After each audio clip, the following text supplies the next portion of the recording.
Bonjour à toutes et à tous, c'est Émilie d'Astro Intuitive. Je suis ravie de vous retrouver pour cette vidéo dans laquelle nous allons parler de la prochaine nouvelle lune, du prochain cycle de lunaison qui commencera le 20 février et ça se passera exactement à 8h05 dans le signe des Poissons, sur le premier degré du signe des Poissons. Dans cette vidéo, on va voir quels sont les aspects planétaires. Vous verrez qu'il n'y en a pas énormément. Donc on va beaucoup parler du signe des Poissons et puis des quelques aspects qui sont présents. Le but, c'est vraiment de comprendre comment on peut utiliser ces énergies pour certaines choses, comment on peut s'y adapter, en tout cas si on a envie de travailler avec l'astrologie. Alors cette nouvelle lune, comme je vous le disais, elle est dans le signe des Poissons. Déjà ce qui est intéressant, c'est que bien dans la roue de l'année, quand nous arrivons dans le signe des Poissons, nous sommes dans la phase de transition entre l'hiver et le printemps. Le Poisson est un signe mutable, c'est-à-dire que c'est un signe de fin de saison et il a pour but en fait de faire tout doucement émerger, de laisser transparaître petit à petit l'énergie du printemps. Les signes mutables, c'est vraiment ceux qui nous emmènent d'une saison à une autre. Donc quand on arrive en phase Poisson, eh bien on arrive à la fin de l'hiver. Donc déjà, bonne nouvelle. On arrive on va commencer à ressentir le printemps même dès la phase Poisson, puisque c'est un petit peu son but de commencer à nous y emmener. Et quand on arrive à l'équinoxe de printemps, au Bélier, on est à fond dans l'énergie du printemps, ça commence.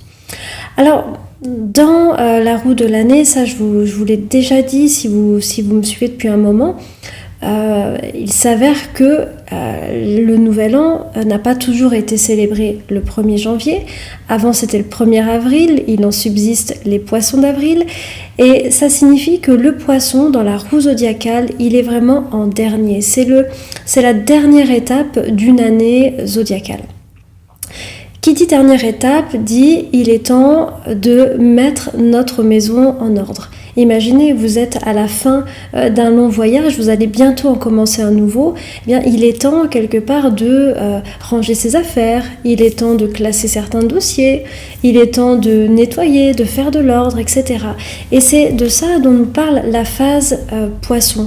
C'est un signe qui nous parle d'une forme de purification qui est plutôt vécue sur un plan émotionnel, quoique ça puisse aussi être physique, et qui va quelque part nous permettre de démarrer le nouveau cycle du Bélier, le nouveau cycle de l'année, d'une manière pleine, d'une manière légère, libérée. En témoignent de ça différentes traditions et notamment dans l'Occident, une des traditions les plus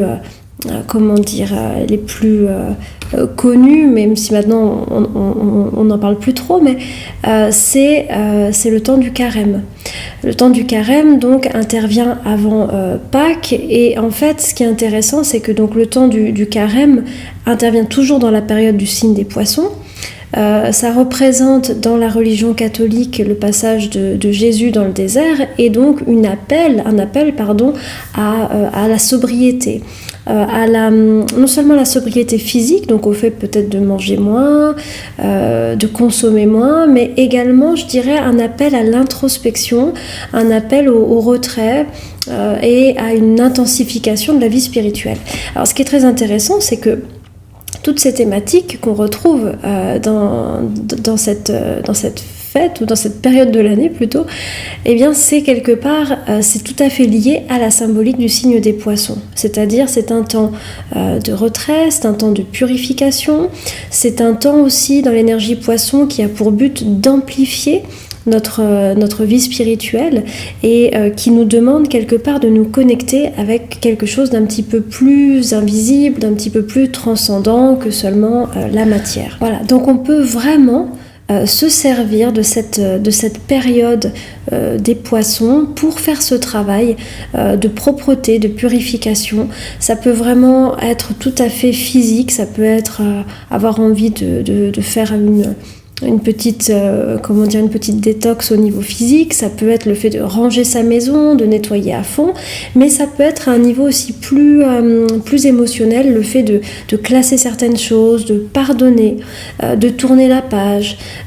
Vous savez, le signe des poissons, c'est le dernier signe de la trilogie d'eau, et il représente vraiment l'océan. Il représente vraiment une vague comme ça qui balaye et qui permet de laver, de nettoyer, de passer à autre chose. Et c'est vraiment notable parce que les deux autres signes d'eau, que sont le Cancer et le Scorpion, sont fermés. Le Cancer représente l'eau de l'utérus, et puis le Scorpion, ça serait une eau alchimique, presque une eau des tonneaux de vin, l'eau des liqueurs ou ce genre de choses. Donc voilà, ici on est dans cette phase-là. Donc vraiment, l'idée, on peut se dire, ok, qu'est-ce qui doit être peut-être nettoyé, qu'est-ce qui peut être allégé pour redémarrer le nouveau cycle. D'autre part, par rapport à la roue de l'année, on arrive aussi sur la dernière partie de l'année qui est la plus introspective. La partie la plus introspective de l'année, c'est solstice d'hiver, équinoxe de printemps. Ça correspond à un moment où on est censé poser nos intentions pour la nouvelle année, et puis on les mature, on réfléchit. On ne peut pas vraiment être trop dans l'action parce que notre énergie est basse, parce qu'on est dans l'hiver, parce que voilà, tout ça. Et à l'équinoxe de printemps, on va passer à la phase action, c'est-à-dire par rapport à nos intentions de l'année, on va commencer à rentrer vraiment dans des stratégies d'action. C'est relatif à chaque mois, à ce qu'on a lors du premier croissant de lune. Et puis voilà, je ne vais pas rentrer trop dans le détail, mais voilà, donc tout ça pour dire, on bascule gentiment avec cette phase poisson, de l'introspection à l'action, qui va s'amplifier dans le signe des béliers. Voilà. Alors ça, c'est la première grande thématique, et la deuxième grande thématique poisson, je l'ai un petit peu évoquée, mais vraiment je voudrais y revenir. Le poisson, son rôle parmi la roue zodiacale, c'est c'est de nous connecter avec une forme de transcendance, une forme de merveilleux ou d'invisible, enfin bref, quelque chose qui va donner du sens, presque un peu comme un filtre en fait qu'on mettrait sur la vie matérielle, concrète, et qui va nous permettre de donner du sens, de la vivre d'une manière plus riche, ou plus où on va respecter une forme de merveilleux ou de sacré. Ça, c'est vraiment le rôle des poissons, c'est quelque part le gardien du sacré. Au niveau du principe, j'entends. Donc, c'est un moment important pour se reconnecter avec cette dimension-là, cette dimension sacrée, cette dimension du merveilleux. Alors attention, c'est pas toujours spirituel, pour certaines personnes ça va l'être, et puis pour d'autres, vivre l'énergie poisson, c'est se plonger dans un livre de fantaisie, ça peut être se plonger dans de la peinture, bref, se mettre un peu dans une espèce de bulle comme ça, qui va un peu je dirais pas nous déconnecter, mais qui va un petit peu apaiser l'âpreté du monde. C'est un peu le même effet, la phase poisson, que mettre la tête sous l'eau à la piscine et vous entendez tous les sons de manière un peu étoffée. Eh bien, c'est un peu la même chose. Donc ça se fait pas tout seul. Des fois, oui, ça peut arriver qu'il y ait des expériences comme ça, mais vraiment, si on veut travailler avec le zodiaque, moi, je vous invite à réfléchir ce mois-ci, ce cycle de lunaison. Est-ce que on peut mettre plus de sacré, plus de merveilleux, plus de sens ou de spiritualité dans ce mois? Voilà, ça c'est le sens global de l'énergie poisson. Il y aurait encore beaucoup de choses à en dire. Peut-être également aller une dernière piste ou une dernière clé sur l'énergie poisson. Quand vous regardez son signe, son glyphe, en fait, il vous montre vraiment une forme d'équanimité face au haut et au bas de la vie. C'est de ça dont parle l'énergie poisson, et il nous invite à quelque part être dans juste une acceptation de ce qui est, sans jugement, sans dire c'est bien, c'est mal. Ceci fait partie de l'énergie de vie. Ça, c'est vraiment la grande leçon de vie du signe des poissons. Ceci existe, et comme ceci existe, ceci est juste. que ça me plaise ou pas, que ça me fasse souffrir ou pas. Il y a une vraie équanimité qu'on retrouve beaucoup, je trouve, dans le bouddhisme, par exemple. Et d'ailleurs, si vous avez envie, par exemple, pourquoi pas, d'accompagner cette énergie poisson d'une lecture, je vous recommande ce livre très connu que peut-être vous avez déjà lu, mais qui est vraiment incroyable et qu'on peut relire plein de fois, qui est Le pouvoir du moment présent d'Eckhart Tolle. Parce qu'il explique vraiment cette forme d'équanimité, d'acceptation de ce qui est et de présence totale à ce qui est, et que quelque part quand on est présent vraiment à ce qui est, eh bien on transcende complètement le bien, le mal, on déconnecte plein de choses parce qu'on est juste en contact avec ce qui est. Donc voilà, si vous avez envie de prendre un shoot spirituel, et voilà, c'est une spiritualité qui peut convenir à tous, d'ailleurs, qu'on soit croyant ou pas.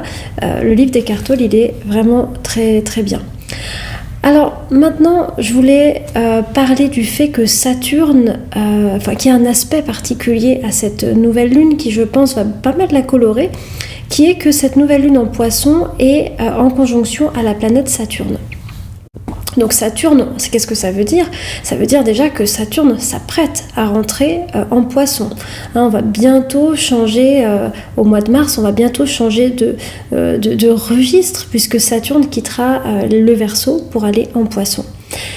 Pour nous, au niveau collectif, ça signifie qu'il y a quand même une énergie saturnienne pour cette nouvelle lune, et je vous en ai déjà parlé lors de la précédente vidéo. Si vous voulez aller réécouter, n'hésitez pas, mais je vous expliquais que voilà, quand on est dans des journées un peu saturniennes, et donc là on a un cycle saturnien, eh bien on est dans des moments où il est question de...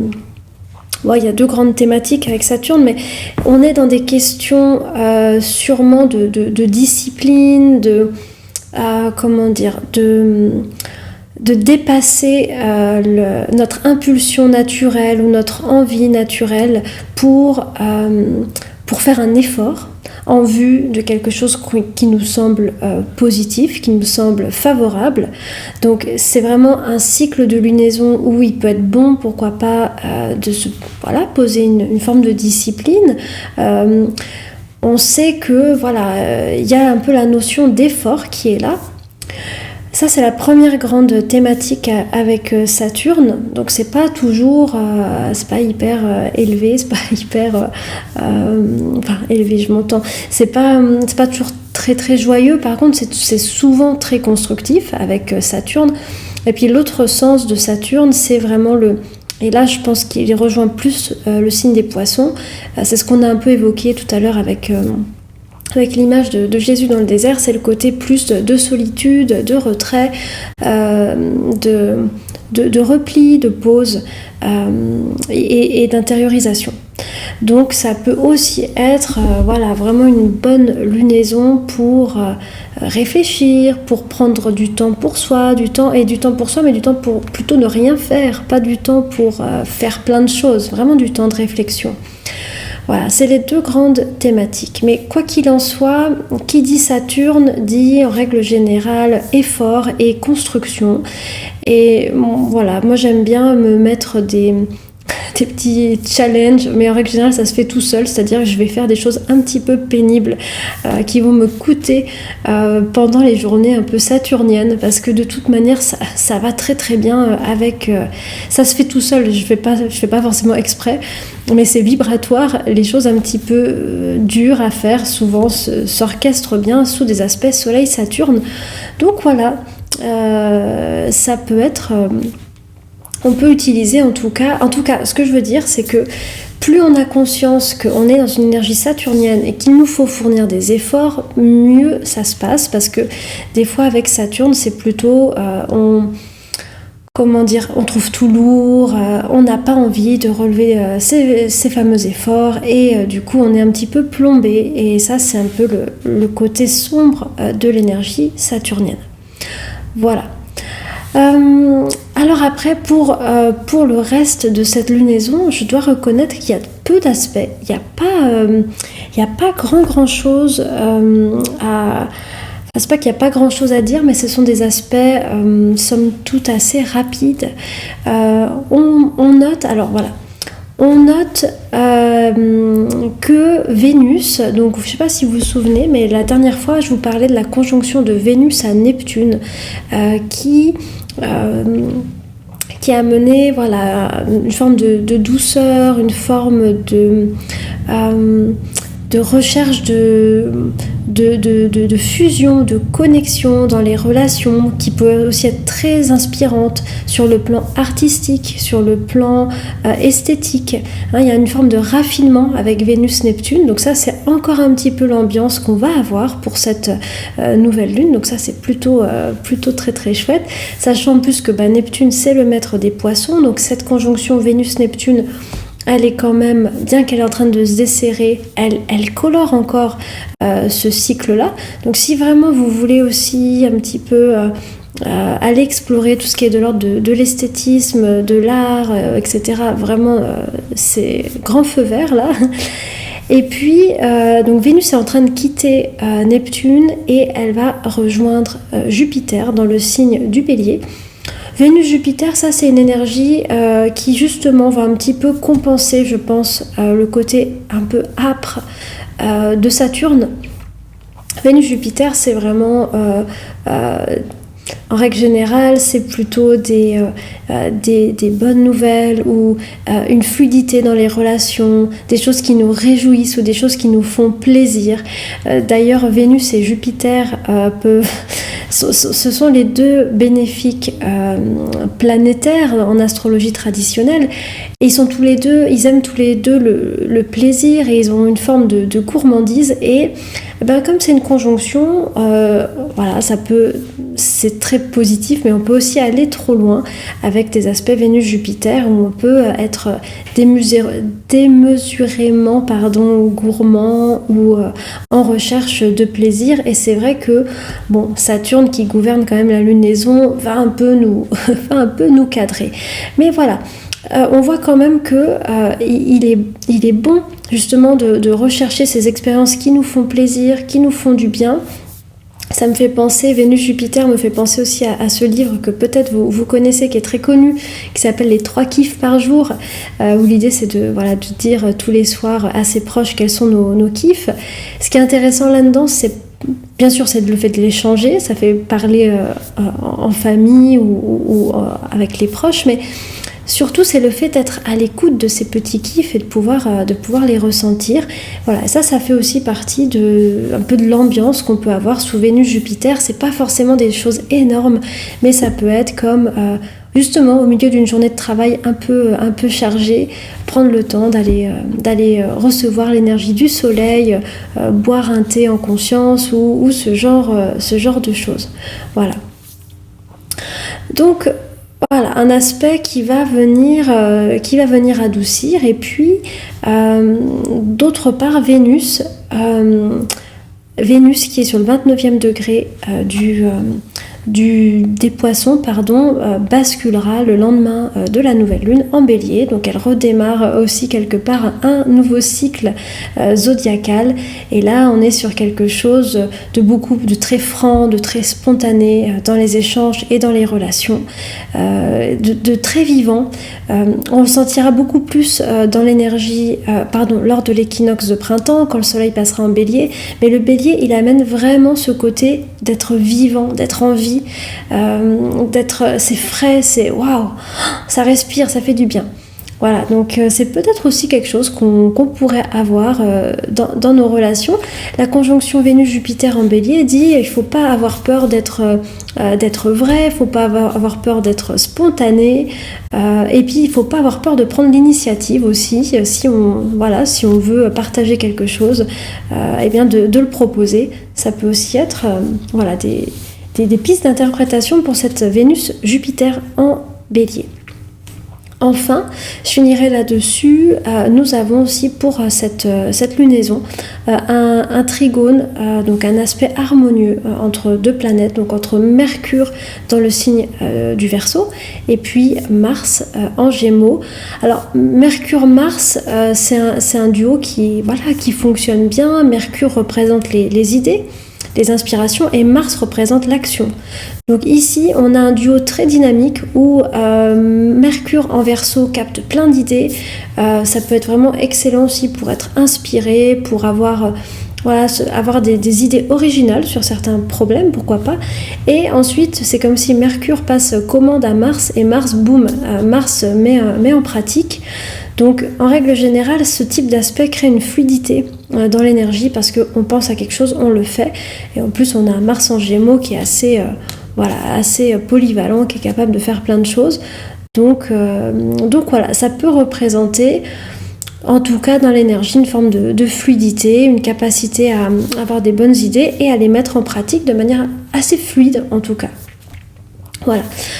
Ça, c'est des aspects un petit peu plus secondaires. En tout cas, ce qu'il faut vraiment retenir, c'est que là, on est vraiment dans ce cycle poisson et que donc pendant toute la phase, il faut vraiment voir en fait aussi, j'aime bien voir ça comme ça, le soleil en poisson comme un grand escalier qui nous fait remonter les marches, remonter jusqu'à l'équinoxe de printemps, jusqu'à l'entrée du soleil en bélier. Et que donc voilà, l'idée c'est, ok, je me prépare au nouveau cycle, je mets ma maison en ordre et je me relie à quelque chose qui donne du sens, à ma vie, à quelque chose qui fait que je suis pas juste un corps, mais je suis un être vivant dans un corps et ça a du sens. Voilà. Alors je m'arrête là, j'espère que ça vous donne quelques clés pour cette lunaison et moi je vous retrouve pour la pleine lune, ça sera dans 15 jours. On regardera du coup un petit peu comment ces énergies ont évolué. Et puis voilà, comment les choses s'équilibrent, notamment avec la lune en Vierge. Je vous souhaite une très très belle nouvelle lune. N'hésitez pas à poser vos intentions, c'est quelque chose qui est vraiment agréable et qui marche bien, qui plus est je trouve. Donc n'hésitez pas à le faire. Je vous embrasse, à tout bientôt.